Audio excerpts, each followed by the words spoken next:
Hey friends, we're going to read more from One and Only Bob. I knew this guy back when I hung out at the mall with Ivan and Ruby. Nice dog named Drulius. Basic mutt, maybe some lab and golden in there somewhere. He'd done some hard time at a couple shelters. One of those dogs had seen more than his share of the bad stuff that the world can throw your way. One ear bitten off, scars, a limp. Oh. Drulius lived in his backyard. Winter, spring, summer, fall, chained up mostly, flies on his food, empty water bowl way too often. Still, he always had a nice word to say when I'd pass him on my daily rounds checking out the neighborhood trash cans. Once I saw his owner, again, that word, step onto the back porch. Julius was barking, but he had a good reason. A stranger had just passed by. Barking is what we're supposed to do in that circumstance, right? Maybe he's a UPS guy, maybe he's a serial killer. I mean, come on, we're not the FBI. So anyways, owner came out, big guy, looking mean. Gave Julius a hard kick with his boot and yelled, "Shut up, you fool," and then disappeared. Julius looked at me kind of embarrassed. We kept talking. A few minutes later, the owner came out again, put some towels on a line. Julius headed over, tail between his legs, cowering, saying, "I'm sorry, I love you, I am yours, yours, yours," with his whole dog being. Guy completely ignored him and headed back inside. "He's having a tough time," said Julius when the guy was gone. "He's a jerk," I said, because suddenly, he's not my strong point. "No, he loves me, he does. He has a funny way of showing it." "Humans," said Julius, licking a sore in his leg. "You know how they can be." "Do I ever? But we gotta stay true. Love 'em, forgive 'em." I thought about that. Thought about it a lot. "Why, though?" I finally asked. "Why do we have to forgive them?" Julius looked shocked, then confused, as if I just asked why cheese tastes so good. "It just does." "That's the way it is," he said. "That's what we do, Bob." I started to reply, but I managed to hold my tongue, which is not easy for me. It's a very long tongue with a mind of its own. There was no point in making Julius feel worse than he already did. Later that morning, I found half a turkey sandwich, gave the whole thing to him. Well, okay, I had a taste first, but still. It's just sad. Some people can be so cruel. Seems like forgiving humans is one of those doggy things we're all supposed to do, like having zoomies or being bed boogies. It's written into our canine souls. Well, somehow I didn't get the memo, the one that apparently went out to every other dog on the planet about forgiveness. Why should I forgive the humans who tossed me out? Why should I forgive the two humans who tossed my siblings out into the night? When you forgive, you lose your anger. When you lose your anger, you get weak. Whoa, that's like a deep line when you think about it. When you forgive, you lose your anger. Truth. Sometimes forgiving others can let that anger go and you can move on. But when you lose your anger, he thinks anger is associated with being strong. And that's not always the case. Wow. He doesn't want to show weakness. And when you're weak, you can get hurt all over again. Oh, Bob. By the time we reach the park, the sky is definitely in a bad mood. Gray clouds galloping like panicked horses. The nervous scent of rain on the way, the kind that makes you antsy in your own skin. When we get near the employee entrance, I hop into Julia's backpack like always. We enter through the special gate where George shows his ID, checks in, and says hi to the staff. Pet dogs aren't allowed at the park. Foxes, wolves, jackals, my dog cousins, they are. But in my opinion, even though they're technically part of my extended family, they're nothing like dogs. Only dogs have perfected the art of human watching. The smartest thing we ever did was figure out how important a human gaze is. So often when we follow our owner's eyes, we're rewarded with something amazing. A smelly sock, a glazed donut that's falling on a smelly sock. We follow every blink, every sidelong glance. We see it, whatever it is, before humans do. We understand before they do. And if there's a glazed donut involved, we eat it before they do. It's mid-morning, still pretty early. There aren't many visitors around yet. "We've got a meeting in 20, George tells a couple of workers. Hank and Sonia, who groan. "Just a quick one, going over the plan one last time in case there's any flooding." During the last hurricane, a small part of the park flooded, mostly near Reptileville. George helped move cages. He came home smelling like cottonmouths and copperheads. It was all I could do not to barf. "Weather Service just issued a tornado watch," Hank says. "I thought we were having a hurricane," Julia says. "We are. But sometimes tornadoes are spawned during hurricanes," George explains. Julia frowns. "But a watch means maybe, not for sure, right?" "Yeah, but I want you to head home," George says, "just in case." "Please, Dad, just 10 minutes, Julia says. She's using that special voice she reserves for moments when she really, really wants something from her parents. I guess kids manipulate their moms and dads the same way dogs manipulate humans. I don't know, George begins. I promised Bob. I figured that's my cue to pop my head out and look adorable, so I do. Hey, Bob, says Hank. Sonia reaches over and scratches my ears. I'm pretty popular around the park. I give George my best puppy eyes and he caves. 10 minutes tops, he says. Meet me back here. Puppy eyes. Works every time. Here's how I figure puppy eyes got their start. Cave humans were sitting on a fire wearing mammoth fur and grunting about how there was nothing on TV because TV hadn't been invented yet. And some willy wolf thought, whoa, they got leftover mammoth meat? And he probably whimpered and cowered and did a tummy display and looked pathetic enough that Mr. Ook finally tossed him a bone. And soon enough, a few zillion years later, voila, man's best friend. After all that time, there's a thing, like a magnetic attraction between dogs and humans. We've studied them for so long and we can read every twitch and sign. Suppose it was easier than chasing down mammoths. And I get it, I do. The behind-the-ear scratch, the food in a fancy bowl, the bed by the fireplace. Gotta admit that Julia's pretty fun to hang out with, and I'm grateful, really I am, that her family took me in. Still, I don't need them. You need someone, eventually they let you down, and you end up feeling like a real doofus. He's been hurt so bad that he's just trying to pretend like he only needs himself because he's too afraid. As Julia walks, I sneak peeks out of her backpack like I always do. We pass a meerkat family poking out from their den holes like the whack-a-mole game they used to have at Max Mall. I see the flashy flamingos with their one-legged balancing act, and the terrifying beautiful tigers. Even their cute cubs give me the willies. Families, I've noticed, take a lot of different shapes. Jim and Joe, the penguins, adopted an abandoned egg, and they are the sweetest, doting parents you ever saw. I see it with humans at the park, too. Families of all shapes and sizes and colors and genders, and yep, they all seem to do just fine. We round a corner past Sea Otter Alley. Oliver and Olivia are floating calmly on their backs, holding each other's paws. It's pretty adorable. I have to admit, but me, I don't need the trouble that comes with family. Babies puking, toddlers whining, spouses nagging. Talk about a design flaw. There's them walking around.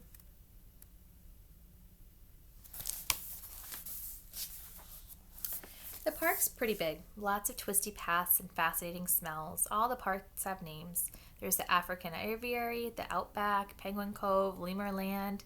It's like puzzle pieces of the world. A little Africa here, a little Asia there. Dogs, you can find us pretty much everywhere. Our territory is Earth, as long as we're hooked up with humans, that is. Along the shady paths, volunteer guides will answer your questions. They'll tell you about animals used to roam one part of the world or another until things change. Times changed. That's one thing I figured out. Don't ever assume a little patch of the planet belongs to you. Things change, and boxes go flying. On our way, we always stop by the wolf habitat. Julia loves wolves, probably because they reminded her of me. You have to look hard, maybe squint a little, because if you try, you can catch a hint of the inner wolf. It's in the eyes mostly, also in my distinguished profile. I dream I'm a wolf sometimes, and when I wake up, I'm panting and my fur's on alert, and I'm feeling, yeah, the world could hurt me, but I could hurt the world right back, even harder. Like there's a dangerous, hard part of me chained inside, struggling to go free, and just, I don't know, get even. Then I go see what's for breakfast. There's a gray wolf at the park who makes me a little jittery. Jittery as in I sometimes worry he might like to eat me. His name is Kimu, and we struck up a conversation when a mutual acquaintance of ours, a mockingbird called Mitch, introduced us one day. Like Nutwit, Mitch likes to taunt me because I'm domesticated. Gives me a lot of grief about how free he is, soaring stringless over the whole town. I'm not the only one who's pampered, I said one day. I mean, look at Kimu. He's not exactly running wild. As soon as the words were out of my mouth, I regretted them. And when I looked at Kimu, I could kill you with one quick bite look. I really regretted it. In any case, I said, moving the subject along, I've lived wild. It ain't a picnic for a dog. What was it like? Kimu asked. He moved closer to the edge of his domain. He had a strange odor, intense and scary and a little bit intoxicating. Well, I was just a pup, abandoned by the side of the highway. Kimu was listening intently. Must have been tough. All I could think of was food, water, and didn't like the catch in my voice. An owl got me. Those guys are fierce, Kimu said. Can't hear them coming. I know, right? I relaxed a little. I hate owls, said Mitch. Hate them with a passion. They eat birds, you know. So do wolves, said Kimu, giving Mitch a meaningful look. So you were wild once? I asked Kimu. Never. Born and raised in captivity. Susie over there, she was. She's told us stories that would curl your fur. Honestly, it's nice to have a roof over my head. It's tough out there, man. It's really tough. I suppose, said Kimu. I looked at him and for the first time wondered if I really did have any wolf in me. He was a majestic animal with teeth that could shred a tree trunk. I was also majestic, but more portable, with teeth that could mangle a pencil with enough time and effort. Hey, Bob, Mitch said, do dogs howl the way wolves howl? Of course we do. So let's hear something. A duet, maybe. He fluttered his wings, revealing startling patches of white. Do you know? Talk to the animals? They play that on the carousel. Go away, Mitch, said Kimu with just the right amount of menace in his voice. Come on, just a little howling. Pretend there's a moon. Pretend you're free. Pretend. Kimu growled, and so did I. This was pretty impressive. Guttural deep, it spoke of death and disparagement, and all kinds of unpleasant bird nightmares. I growled, too. It spoke of me being mildly peeved. Still, Mitch got the message. He disappeared, a blur of wings. Actually, I've never howled at the moon, I admitted. Me neither, said Kimu. I'd feel kind of silly doing it here. We're almost to my favorite spot in the park. The great thing for me is that one corner of Gorilla World juts up against Elephant Odyssey, the area where Ruby lives. A low stone wall separates the two spaces, and there's a moat on the elephant side. The section connects like two slices of pie, and my secret spot is right at the center where I can hang out with my crew. Ivan and Ruby both have access to indoor habitats, which is great when the weather isn't cooperating. The indoor space for gorillas ain't bad. I call it the Gorilla Villa. It has tons of ropes and hammocks and branches to climb. Humans watch through a thick wall of glass while the young gorillas run around like kids at recess. But whenever Julie and I visit, we can almost always find Ivan and Ruby outside. We trudge up a little rise, though it isn't much of a hill. We live in a pretty flat part of the world. From there I can see just about everything. The park, the parking lot, the creek. Far behind that, every now and then, I can even catch a glimpse of the ocean. My secret place is a little hard to get to, right near the keeper's shed, nicely hidden by trees and bushes. Under a big magnolia tree, there's a bench shaped like a gorilla holding out his arms. Julia likes to sit there and draw. Sometimes she does her homework, which smells like frustration, with a hint of eraser. Whenever I visit, Julia props me up on the stone wall that separates Ruby's world from Ivan's. Visitors can't see me, and the keepers pretend not to see me. If they caught any other dog there, he'd be out in a heartbeat. But Ivan and Ruby and I have history, and I make them happy. I'm what you might call enrichment. At the park, they try to keep the animals engaged with surprises and challenges and changes to their environment. That's what enrichment is all about. The gorillas get watermelons to demolish and boxes to hide in and markers for drawing. The elephants get sprinklers and flavored water and elephant-sized rubber balls. Not exactly like a day in the real jungle, of course, but the keepers try as hard as they can to make life interesting. For Ivan and Ruby, I'm the ultimate enrichment. I'm their best pal. Julia takes me out of her backpack and I settle onto the wide stone wall. It's my favorite place on the planet because it means I can see Ivan and Ruby. But I also kind of hate it. Walls will do that to you. Ivan being Ivan, a mellow kind of guy, takes the good with the bad and only gets angry when he really needs to. When I complain about the walls at the park, he says, walls keep the animals in, but they also keep the bad guys out. Of course, gorillas don't have a whole lot of bad guys to deal with. Elephants either, so humans step in to fill the void. Dogs? Sometimes I feel like we have enemies galore. Everyone wants a piece of us. Humans treat us badly. Cars really have it in for us. We even get eaten by coyotes, which is kind of like having your cousins invite you over for dinner and then inform you that you're the main course. Although it'd probably just be the appetizer. Anyways, after those 27 years stuck in a mall, Ivan is one of those glass half full kind of guys when it comes to the walls around him. Glad to be with others of his own kind, cared for by smart and loving humans. I'm more of a water bowl of power half empty kind of guy. Every time I leave Ivan and Ruby, I am painfully aware that I can leave. Ivan's address is Gorilla World. Ruby's is Elephant Odyssey. And me, I guess my address is the same as Julia and George and Sarah's. It's 1249 Heinemann Avenue. I mean, of course it is. I've been living there a whole year now. It is. And yet, sometimes I still wake up at night and think, gotta find shelter, gotta find safety, gotta find somewhere to belong. Guess I don't want to get too comfortable. Once I'm in my spot, I don't have to do a thing because Ivan and Ruby always know when I'm there. Gorillas and elephants have great snozzes too. Also, I pride myself on staying extra fragrant. It's a gift. Ivan gets to me first. Bob! He knuckle walks up the hill. Knuckle runs, actually, and he looks so glad to see me as I am to see him. It seems like I've known Ivan forever, and yet every single time I see him, I feel kind of odd. He's so powerful, so huge, like this magnificent silver mountain that just happens to be my best buddy. Hi, Ivan, Julia calls, waving. He cocks his head and makes a soft belch, which is gorilla for, I'm happy. Maya calls out to Julia from the door to the gorilla's indoor space.